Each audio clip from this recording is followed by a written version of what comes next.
the fact that we now have a, not to get derailed by Trump, but we have a president who will call the best news we have fake news, and we'll sit down with Alex Jones for an hour and tell him he's doing amazing work.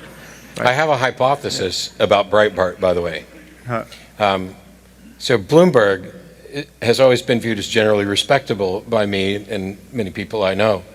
And I think that, but nobody ever watches it, pays attention, so they just knew it was the one with the B. And then when Breitbart came out, they just assumed they were the same thing, and that's where it got its credibility from.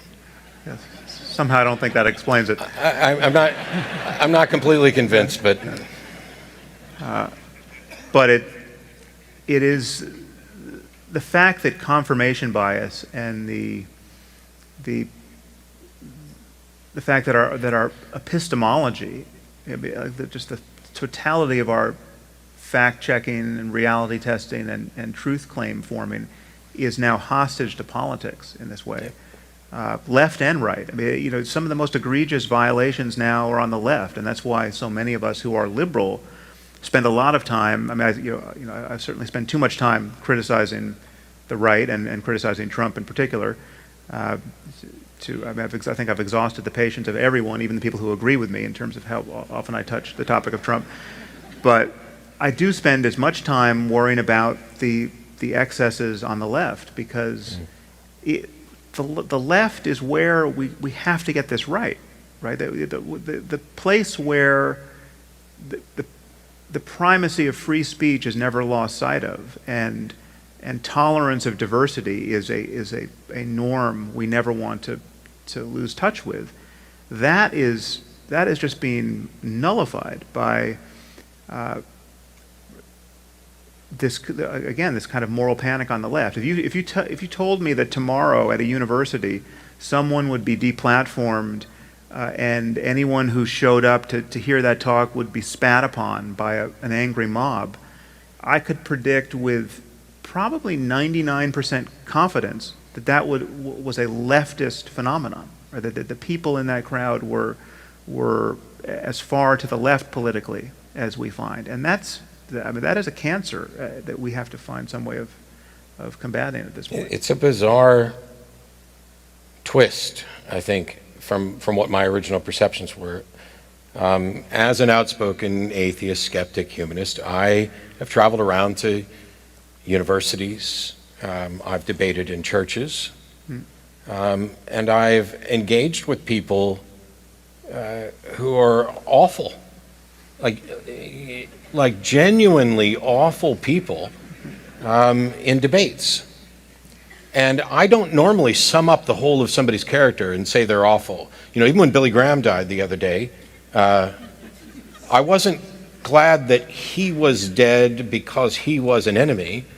I was happy that he was no longer alive to poison minds because what he believes is the enemy. Right. But I don't even, perhaps with regard to a level of influence, I might put Billy Graham up there in that awful category. But there are people who are genuinely just, I can't stand to be, Cy Ten Bruggencate is a piece of crap, okay? I don't even know who that is. Thank you.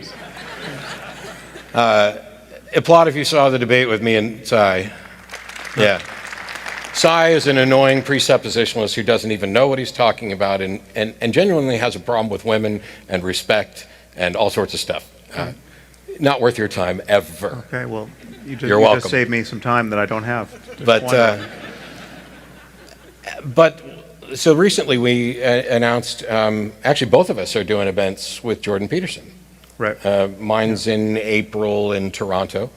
And the first thing somebody was like, oh, why are you giving that Jordan Peterson guy a platform? And I'm like, okay, well, if you'd have said that 3 years ago when nobody knew who the hell he was, it would be, okay, now I'm basically debating some YouTuber. But he already has a platform. I'm not giving him anything. What I'm doing is going up and having a conversation where I challenge the things that we disagree on. And that, to me, is exactly what should happen. And so when I hear about, oh, we don't want that at our campus, there are subjects and individuals where I can completely understand why campuses wouldn't want that person there. And in my view is that the students at the campuses are the customers, and the university has to make a decision. And if that's what is decided as this is not acceptable at our university, fine. And you'll reap the repercussions of that. I don't necessarily think that a university or a church or any place that's not just like a public venue owes someone a podium. On the other hand, I am also an advocate that the solution to bad speech and bad ideas is better speech and better ideas, and challenging them and not punching them or spitting on them or doing whatever you can, breaking microphones or whatever. It's just, I could never do that.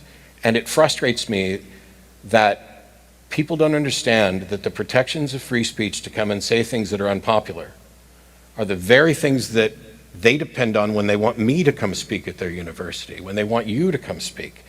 And it becomes this cliquish, how are we going to decide who gets to speak? Well, let them all speak.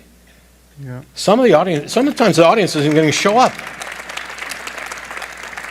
Also, well, there are different occasions too, because a speech at a university is different from inviting someone onto your podcast to have a conversation. And there's kind of an uncanny valley here, which I haven't sorted out what I think about it. But if a person is sufficiently bad, you can talk to, it's fine to talk to them, and you're just kind of going to the mode of being an anthropologist. You're just interested in this evil person. You're just giving them enough rope.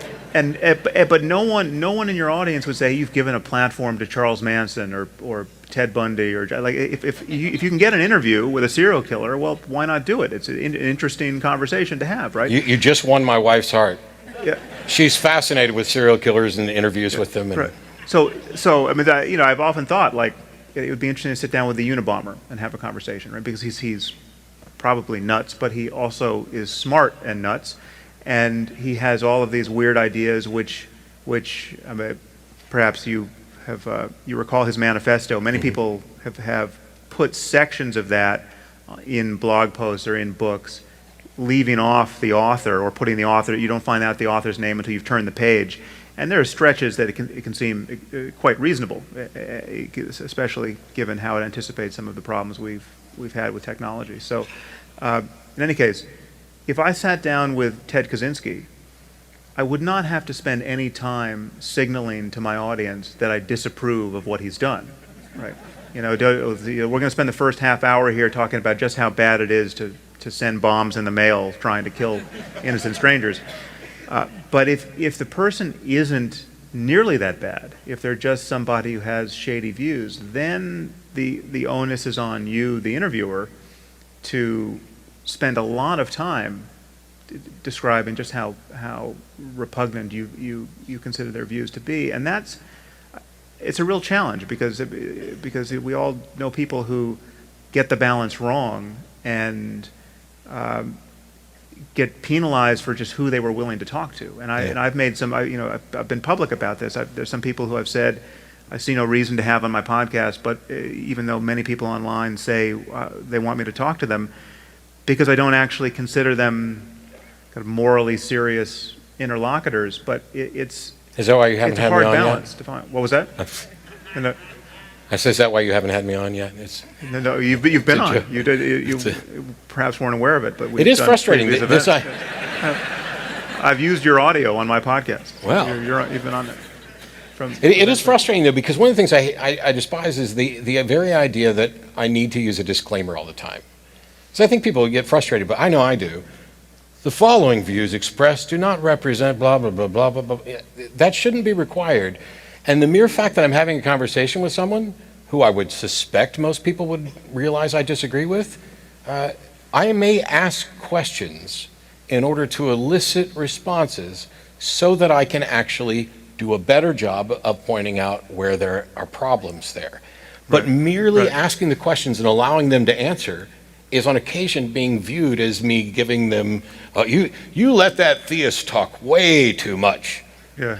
Well, yeah, but if he's saying dumb things, I trust that the audience is smart enough to get that, and we've exposed a problem with his epistemology, a problem with how he's going to go about making decisions.